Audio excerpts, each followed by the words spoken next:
Yo, what's going on, everybody? Welcome to episode number 43, Hybrid Athlete Podcast. I'm here with you on a weekend, Friday, right after Christmas. So I hope everyone had a good Christmas and going to get into a little bit of, 2026 stuff, a little bit of, post holiday work and post holiday, updates and analysis, I guess you could say, of fitness and where I'm taking my fitness and where I think other people might want to take theirs. So just kind of a ongoing update with my bulk and stuff and kind of my weight gain and all that and where I'm at. So I'm right around 205, 204, 205. Fasted, waking up 204, body weight 205. So it's in a good spot. Body fat percentages, roughly where it should be based on my training and based on kind of where I came from, up to the point of finishing 2025. I probably put on, I would say, if good muscle in 2025, I would quantify it as 3 to 4 pounds of good muscle. I'd say confidently, maybe more, maybe 5 to 6 pounds of good muscle. I kind of finished 2024 at around 200, 201. So I would say, pretty much all the weight I put on is pretty much lean muscle because my body fat percentage has probably gone down slightly, which is good. So that's a positive. When we get into kind of, the next steps and kind of what building off of what I had spoken about last episode when I talked about training kind of variations of exercises selection, variations of how I finish a set, focusing on like a really high quality last couple reps to really push the intensity and kind of get the most out of what I want for a workout for a week, kind of maximizing my output.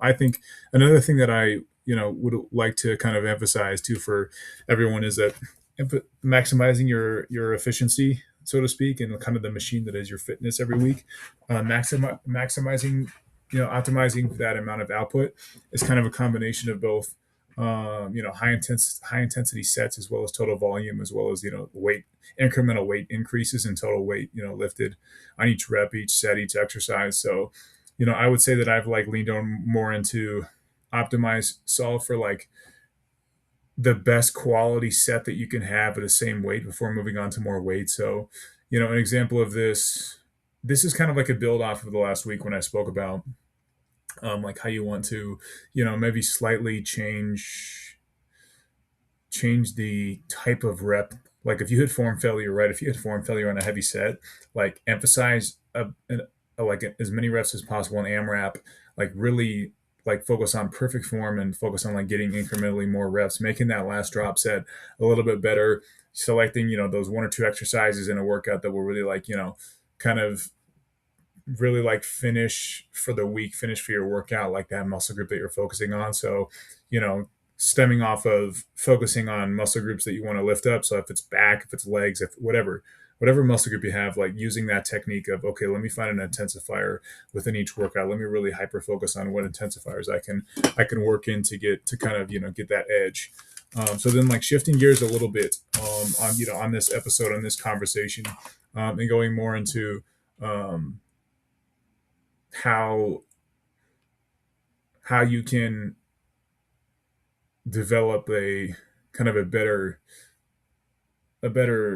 base or combination of volume and high intensity reps, how you can kind of track overall. It's not like a finisher, it's not an intensifier. It's more of how can you track overall the quality of the workout, meaning like was each rep a little bit better, like within an entire set, within an entire exercise.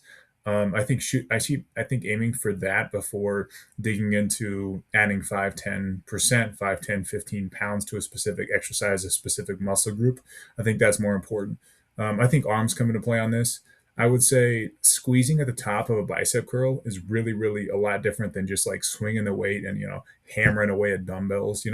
Anyone that's more in a more advanced lifter kind of knows if you're doing arms the right way, if you're really focusing on that squeeze at the top to get that peak, there's a big difference between just swinging the weight and doing hammer curls and just swinging shit around. So I think that's like a good example. Is I've lately kind of like focused on more of every single rep needs to be good, not just good but great before I move on to more weight, or before even if I like want to finish a workout of upper body with like some arms, I would kind of almost retrace my steps and say, okay, drop the weight on on this smaller muscle group a little bit more frequently, and emphasis and guarantee that the weight, the quality of the rep, and the quality of the entire set, not just like the first few reps, but like even when you get fatigued, the quality of the rep is like high quality, pristine.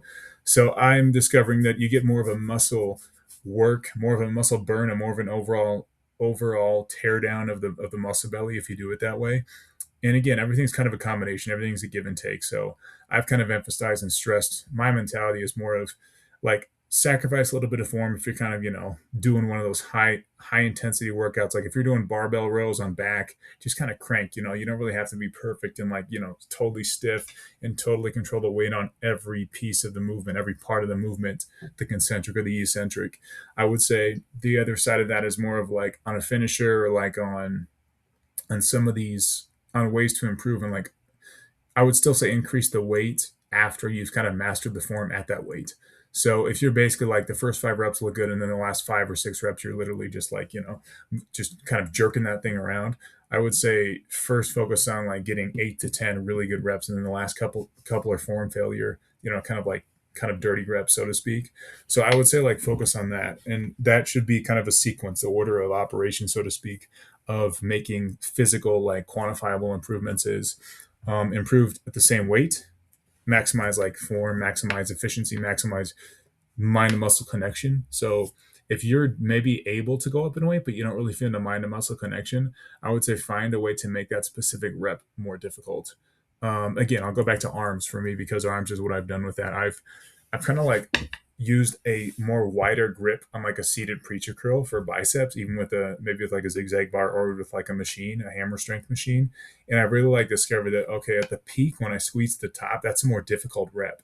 So I've almost like focused on spreading my arms another 3 to 4 inches on each side, and then in coming up with that weight. And then I've really kind of I feel like I've tapped into more of like a full muscle workout on arms, and I feel like my biceps are finally gaining in some good size because I've actually changed my approach to where I place my hands. So hand placement is a good like concrete example of where you can before moving up weight, where you can improve form and improve the process before you actually jump up in weight incrementally. That's not I'm not saying it always needs to be the case, but I would argue that more often than not, you should focus on getting perfect form down before you move on in weight, before you move up in weight. And I would say, squats are kind of a similar thing to where uh, you you would want to go past parallel, pause at the bottom, like you don't want to bounce all the time. You kind of want to have full control of the weight, even when you're in that hole, when you're kind of at the bottom of the rep.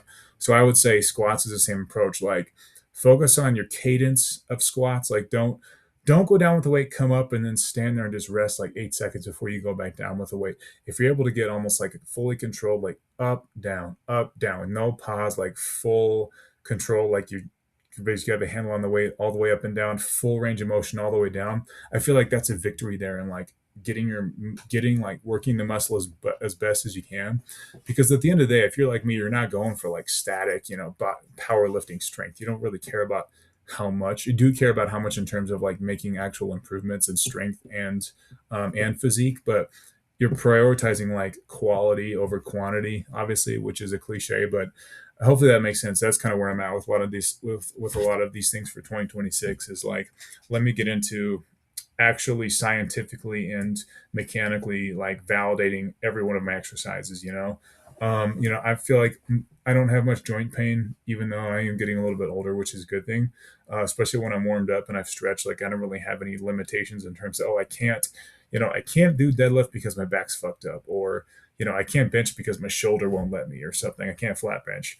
That hasn't happened to me yet. So like this is a nice environment for me individually to kind of like explore these different ways to increase the quality of a rep.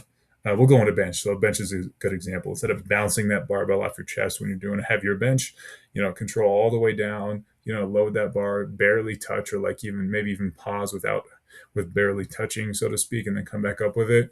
And even do like one of those, I forget what it's called, but it's where you don't actually touch your chest.